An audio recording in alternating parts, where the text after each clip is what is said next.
അപ്പോ മതം അനുവദിച്ച ഒരു കാരണം കൊണ്ട് ഒരാൾക്ക് നോമ്പ് നഷ്ടപ്പെട്ടു. അത് പിന്നെ റമദാനൊക്കെ കഴിഞ്ഞ് ഖളാ വീട്ടുന്ന സമയം കിട്ടുന്നതിന് മുമ്പ് ആ വ്യക്തി മരിക്കുകയും ചെയ്തു. എന്നാൽ അയാളെ സംബന്ധിച്ച് കുറ്റമില്ലാതാണ്. മരിച്ച അയാളെ കുടുംബക്കാർ അയാൾക്ക് വേണ്ടി നോമ്പ് മുറ്റുവിട്ടണോ? അതും വേണ്ടതില്ല. അയാളെ പേരിൽ കുറ്റവുമില്ല. ഇനി രണ്ടാമത്തെ വിഭാഗം എന്ന് പറയുന്നത് അയാൾ കുറ്റകരമായ രൂപത്തിൽ നോമ്പ് ഒഴിവാക്കിയത്. ഒരു കാരണമല്ല, അയാള് തമാശക്ക് നോമ്പ് ഒഴിവാക്കി വെറുതെ. ആ മനുഷ്യൻ ഖളാ വീട്ടാൻ സമയം കിട്ടി മരിച്ചാലും കിട്ടാതെ മരിച്ചാലും ഒരേ നേരമാണ്. കുറ്റകരമായിട്ട് നോമ്പ് ഒഴിവാക്കി ഓരോ ആവശ്യമില്ല നോമ്പ് ഒഴിവാക്കിയിട്ട് ഒരു കാരണമല്ല. അയാൾ രോഗിയല്ല, അയാൾക്ക് വാർദ്ധക്യമല്ല, ഒരു കുഴപ്പമില്ല, നല്ല ആരോഗ്യമുണ്ട്, അയാൾ നോമ്പെടുത്തിട്ടുണ്ട്. അയാൾക്ക് ഖളാ വീട്ടാനുള്ള സമയം കിട്ടിയിട്ട് മരിച്ചാലും കിട്ടാതെ മരിച്ചാലും അയാളുടെ പേരിൽ അയാളുടെ നോമ്പിന് പരിഹാരം ചെയ്യണം. രണ്ടാമത്തെ. മൂന്നാമത്തെ ആളെ നേരത്തെ പറഞ്ഞതിന്റെ പകുതിയാണ്. എന്നാൽ എന്താ, ദീൻ അനുവദിച്ച കാരണം കൊണ്ട് അയാൾ നോമ്പ് ഒഴിവാക്കി. പിന്നീട് അയാൾക്ക് നോമ്പ് ഖളാ വീട്ടാനുള്ള സമയവും കിട്ടി. അയാള് നോമ്പ് ഖളാ വീട്ടാതെ മരിച്ചു. ഇങ്ങനെ മൂന്ന് വിഭാഗമാണ് ഉണ്ടാകുക. ഒന്ന്, ദീന് അനുവദിച്ച കാരണം കൊണ്ട് നോമ്പ് ഒഴിവാക്കുകയും ആ നോമ്പ് ഖളാ വീട്ടാൻ സമയം കിട്ടാതെ മരിച്ചു പോവുകയും ചെയ്ത ആളുകളാണ്. രണ്ടാമത്തെ ആള് ഒരു കാരണവുമില്ലാതെ നോമ്പ് ഒഴിവാക്കിയ വ്യക്തി. അയാൾ പിന്നീട് ഖളാ വീട്ടാൻ സമയം കിട്ടട്ടെ കിട്ടാതിരിക്കട്ടെ അയാൾ മരിച്ചുപോയി. മൂന്നാമത്തെ ആള് ദീൻ അനുവദിച്ച കാരണം കൊണ്ട് അയാൾക്ക് നോമ്പൊഴിവായി. പിന്നീട് അയാൾക്ക് നോമ്പ് ഖളാ വീട്ടേണ്ട സമയവും കിട്ടി, അയാള് ഖളാ വീട്ടാതെ മരിച്ചുപോയി. ഇങ്ങനെ മൂന്ന് വിഭാഗമാണ് ഉണ്ടാകുക. ഒന്നാമത്തെ വിഭാഗത്തിന് കുറ്റമില്ല, അവരെ നോമ്പ് അനന്തരാവകാശികൾ ഖളാ വീട്ടുകയോ കൊടുക്കുകയോ ഒന്നും ചെയ്യേണ്ടതില്ല. ഈ രണ്ടാമത്തെ വിഭാഗവും മൂന്നാമത്തെ വിഭാഗവും അയാള് ആ വ്യക്തി മരിച്ചാൽ അയാൾക്ക് അനന്തര സ്വത്ത് ഉണ്ടെങ്കിലാണ് ഇവിടെ ചർച്ച ഉണ്ടാവും. ഇയാളെല്ലാം കുരുത്തക്കൂടെ ഒപ്പിച്ചിട്ട് പോയി.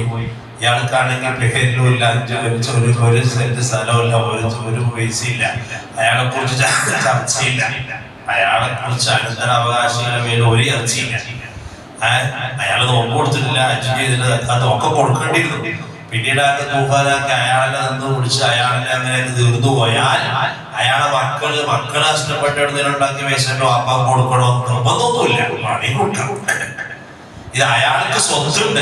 ഈ പറയപ്പെട്ട രണ്ട് വിഭാഗത്തിനും മരണപ്പെട്ടപ്പോ അയാൾക്ക് ഭൂമിയുണ്ട്, ക്യാഷ് ഉണ്ട്, വേറെ എന്തെല്ലാം ഉണ്ട്. ഉണ്ടെങ്കിൽ പരിഹാരം ചെയ്യൽ നിർബന്ധം ആണ്. പരിഹാരം 2 രൂപമാണ്.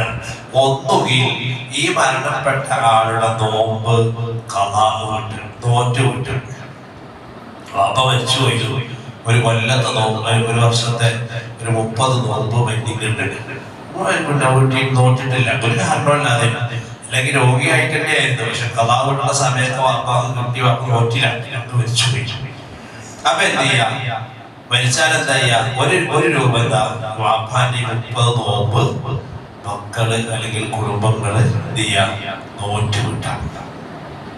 ഒരാള് 30 നോമ്പ് കൊടുക്കാം, 30 ആള് കൂടി ഓരോ നോമ്പ് കൊടുക്കാം. എങ്ങനെയും കഴിഞ്ഞ് കുഴപ്പമില്ല.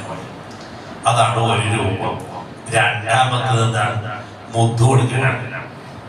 ഒരു നോമ്പിന് ഒരു മുദ്ദ് വെച്ചിട്ട് ഇങ്ങനെ കൊടുക്കണം.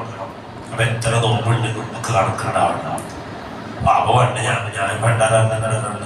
ഒരാള് കുറെ മുമ്പ് അവിടെ വന്ന സമയത്തിട്ട് എന്നോട് പറഞ്ഞു, വാപ്പ മരിച്ചിട്ട് ഏകദേശം 20 കൊല്ലമായി. വാപ്പാനെ ഞങ്ങൾ കാണുന്ന സമയത്ത് അതൊക്കെ ഓർമ്മ വെച്ച കാലത്ത് തന്നെ വാപ്പ നോമ്പെടുക്കുന്നില്ല.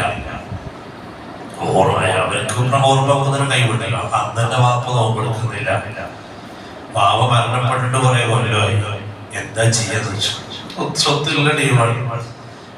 കണക്ക് എന്നോട് പണ്ട് എവിടെയോ അതേപോലെ മുത്തിന്റെ റമദാന്റെ ക്ലാസ് പറഞ്ഞപ്പോഴാണ് എനിക്കപ്പോൾ തോന്നി എൻ്റെ വാപ്പ ഇത്രയും കാലം നോക്കുമ്പോൾ ഏകദേശം വാപ്പ 67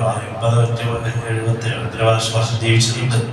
അപ്പൊ 15-ാമത്തെ വയസ്സ് മുതലുള്ള കൂട്ടി മുമ്പ് ഏകദേശം ഈ മകൻ പറഞ്ഞു, എനിക്ക് തോന്നുന്നത് വാപ്പാനെ ഓലം വെച്ച് പ്രായപൂർത്തിയായാലും നോമ്പെടുത്തിട്ടുണ്ടാവില്ല എന്നല്ല. അപ്പൊ അവിടുന്ന് അങ്ങേത്തല മുതൽ കൂട്ടിക്ക് വാങ്ങിപ്പോകും.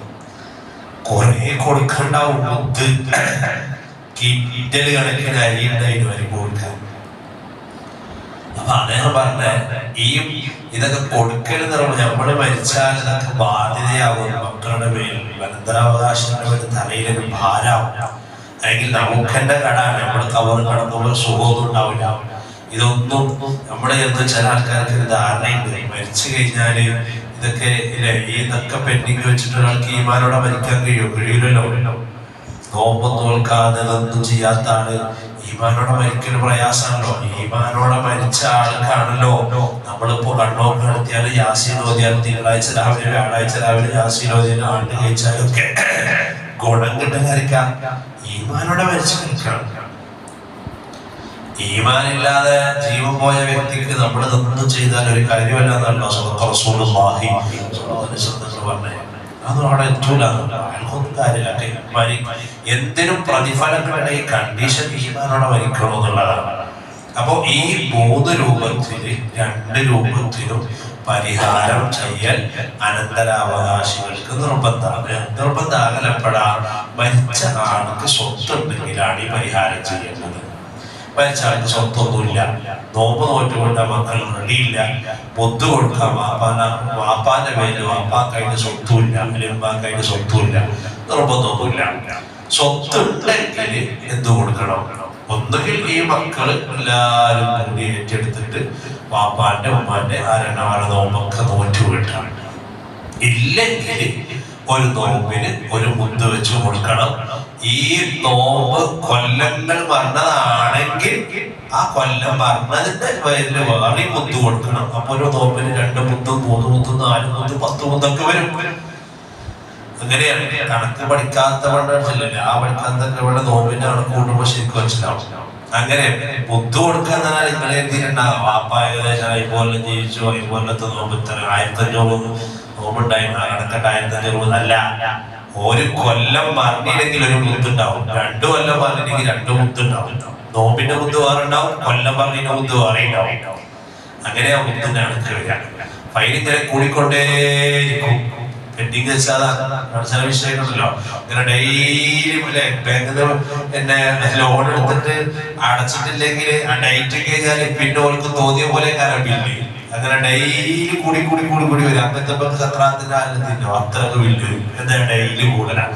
അതേപോലെ നോമ്പ് കൊല്ലം പറയുമ്പോൾ മുത്തും പറയും, എണ്ണൊന്നര കൂടി പോകുന്ന വൗത്തര കാക്കുമാറാവട്ടെ.